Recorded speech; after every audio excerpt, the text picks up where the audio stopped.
Bem, pessoal, seguindo em frente, então, lentes esféricas. Nós havíamos visto na nossa aula anterior, pessoal, que lentes esféricas foram extraídas de duas esferas e a junção dessas duas esferas pode formar 6 tipos de lentes esféricas, sendo que das 6, 3 são de bordos finos e 3 de bordos grossos, pessoal. Na nomenclatura, vimos que as 3 de bordos finos sempre tem a terminação hexa, ou seja, existe uma lente biconvexa, plano-convexa e côncava-convexa.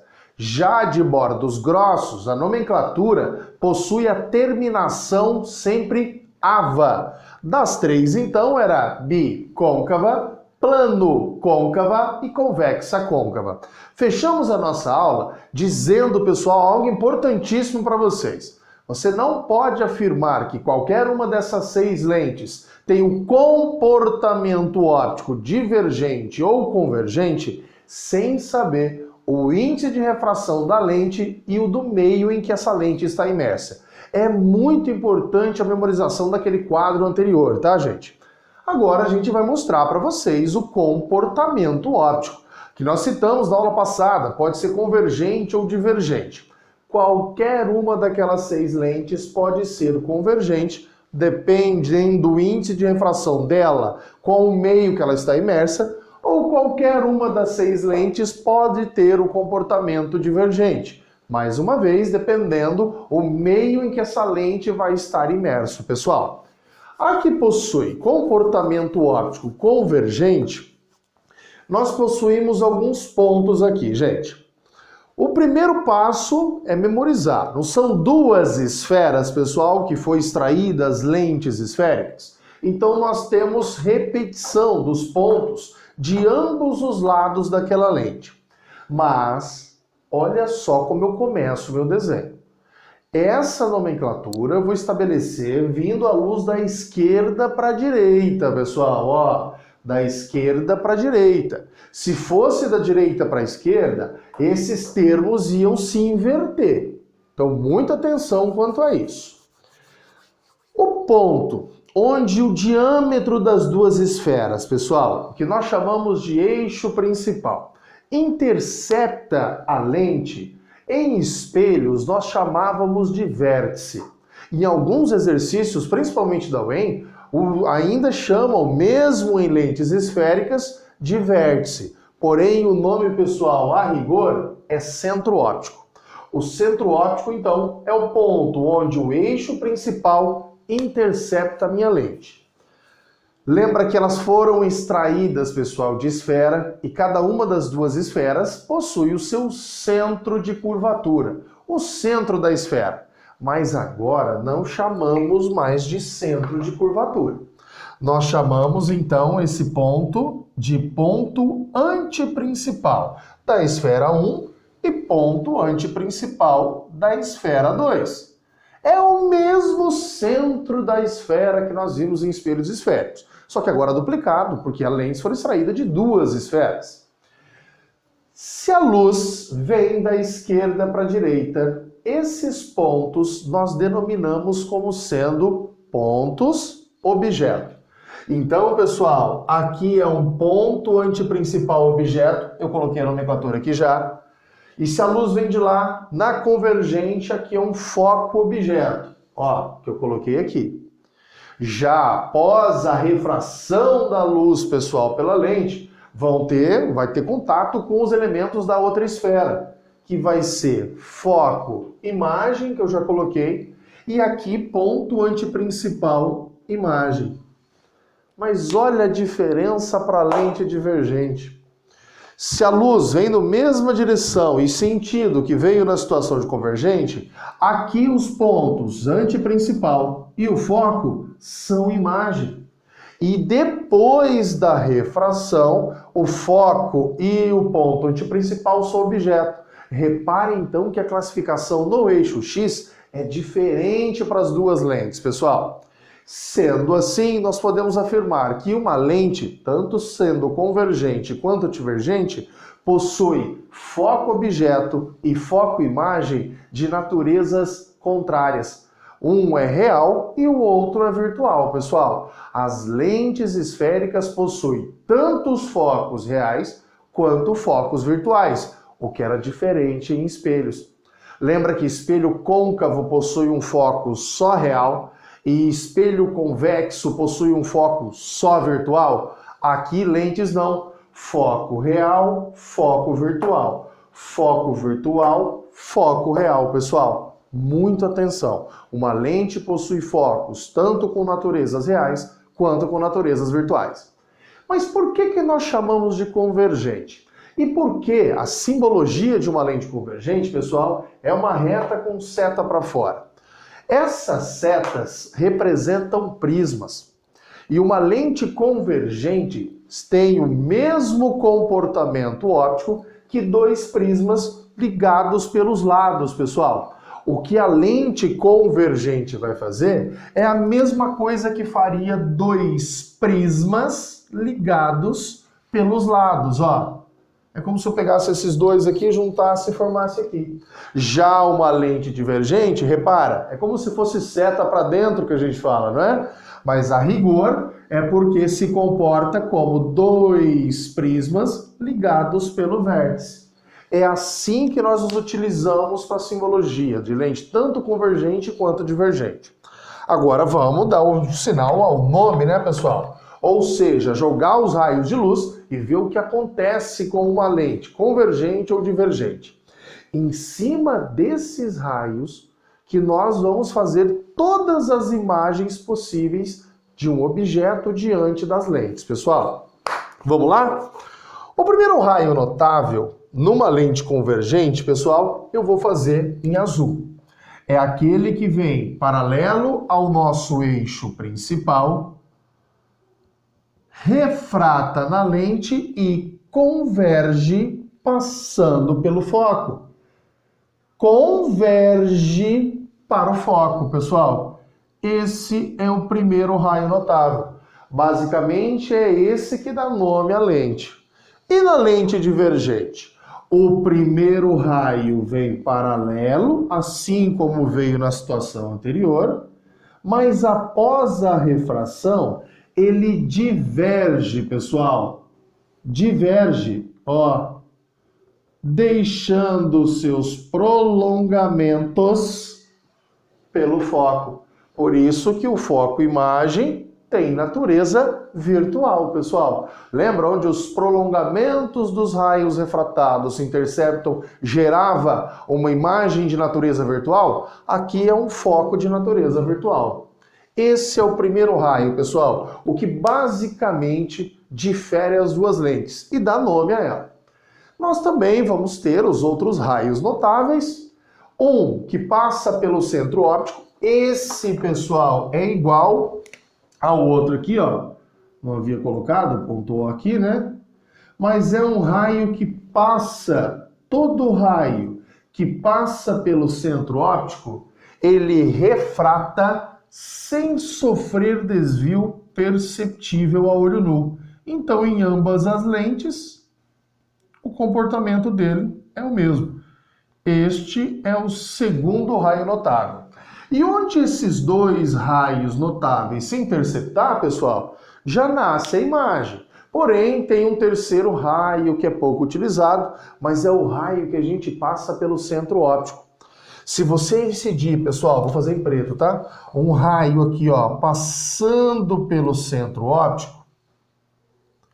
Todo raio que passa pelo centro óptico, gente, numa lente convergente, ele converge para o outro centro óptico. Outro vértice, né? Ó, pouco utilizado esse raio, mas é o terceiro raio. Acho que era bom fazer em preto, né? Para diferenciar. Ó. Um raio, um em azul, um em vermelho, um em preto. Marcos, e esse raio aí, como seria na lente divergente? Vamos lá? Nessa situação, você miraria, pessoal, ia direcionar ele para o centro óptico objeto. Fazia aqui, ó, o prolongamento. Então é como se você incidisse, pegasse uma caneta, ó, incidisse passando por lá. Mas ele diverge. Diverge como? Ó, os prolongamentos vão para o outro e o raio em si tem esse comportamento. Olha, gente, cuidado, hein, não confundir os prolongamentos com os próprios raios. Esse é o raio que eu jogaria mirando no centro óptico. Ele passa e diverge, deixando os seus prolongamentos no outro centro óptico. Esse é o terceiro raio notável. Porém, onde dois desses três se interceptarem, já é o suficiente para nós. A gente já pode classificar a imagem, pessoal. E é aqui que nós vamos fazer formação de imagens, tá, gente? Vou dar uma pausa no vídeo, já eu volto. Bem, pessoal, fechando essa aula, nós vamos fazer o quê? Pegar aqueles raios notáveis que nós havíamos feito até então e aplicá-los em lente divergente e em lente convergente. Pessoal, eu já dei uma adiantada aqui no nosso quadro e o objetivo nosso é classificar a imagem assim como nós fizemos em espelhos esféricos, gente. Lá em espelhos esféricos, nós tínhamos um espelho que eu brinquei com vocês e chamei o espelho do bem. Era aquele divergente, que independente da posição que você colocasse o objeto, a imagem sempre daria de uma única forma, lembra? Virtual, direita e de tamanho menor. A mesma coisa acontece para lentes, pessoal. A lente divergente, eu vou brincar, assim como eu brinquei em espelhos convexos, aqui é lente divergente. Essa lente, então, assim como o espelho, só tem uma formação de imagens. Independente de onde você coloque o objeto, pessoal.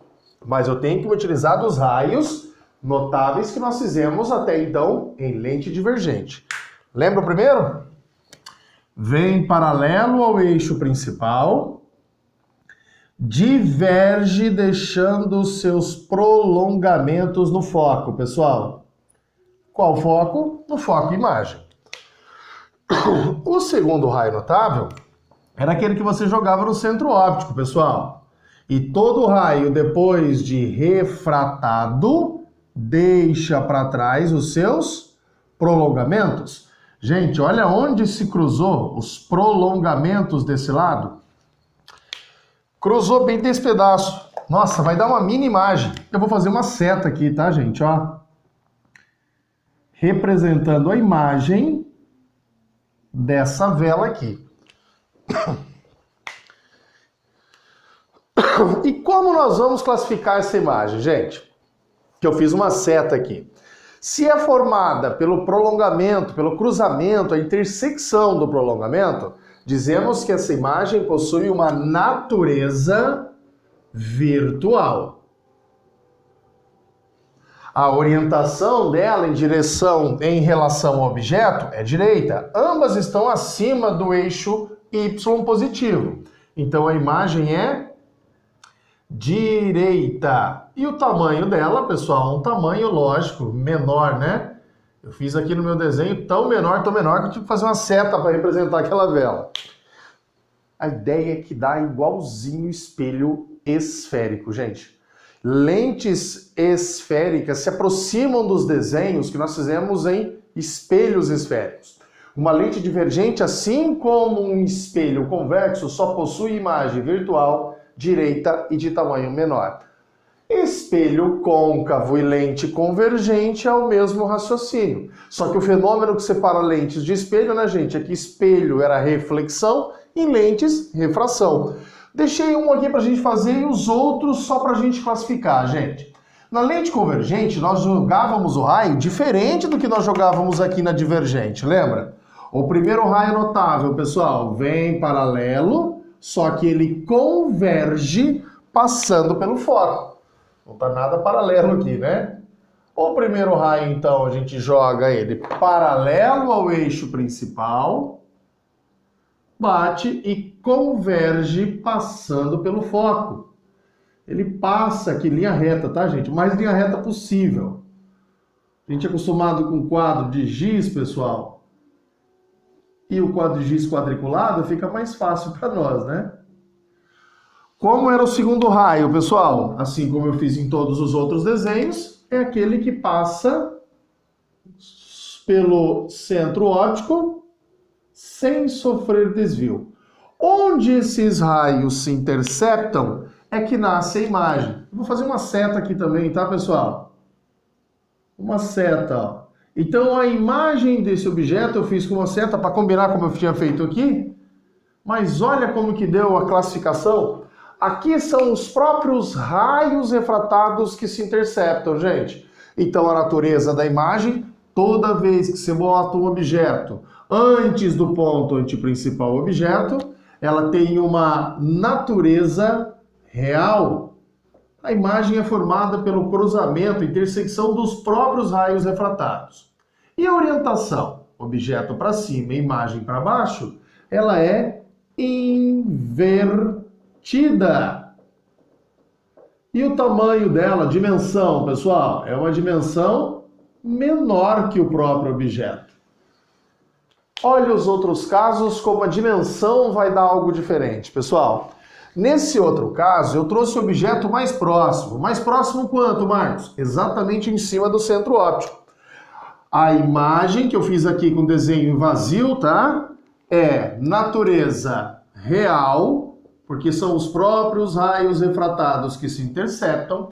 A orientação invertida em relação ao objeto. E o tamanho, desenho mais chato para fazer, né, gente? O tamanho é igual. Toda vez que você posta o objeto sobre o ponto antiprincipal em uma lente convergente, a imagem dá de tamanho igual. Já nesse caso, trouxe o objeto mais próximo ainda do centro óptico. Olha como que deu a imagem, pessoal. Natureza, formada pelo cruzamento, intersecção dos próprios raios refratados, a imagem é real. Orientação invertida e as dimensões, o tamanho maior. Nesse caso, é aquela peculiaridade que nós tínhamos em espelho côncavo. Nem os raios refratados e nem os seus prolongamentos se interceptam aos nossos olhos. Essa imagem existe, pessoal, mas ela é postada no infinito. E como ela está lá distante, lá no infinito, nós dizemos que ela é imprópria para classificação. Então classificamos a imagem como imprópria. Imprópria para classificação. Gente, o último desenho aqui, ó, fiz o objeto emitindo os dois raios. Reparem que o nosso objeto, a vela, está, pessoal, entre o foco e o centro óptico. É a única posição que nós postamos um objeto diante de uma lente convergente e a imagem, pessoal, ó, é formada pelos prolongamentos. Nessa situação, dizemos que a imagem é virtual. Vou colocar aqui embaixo, tá? Virtual.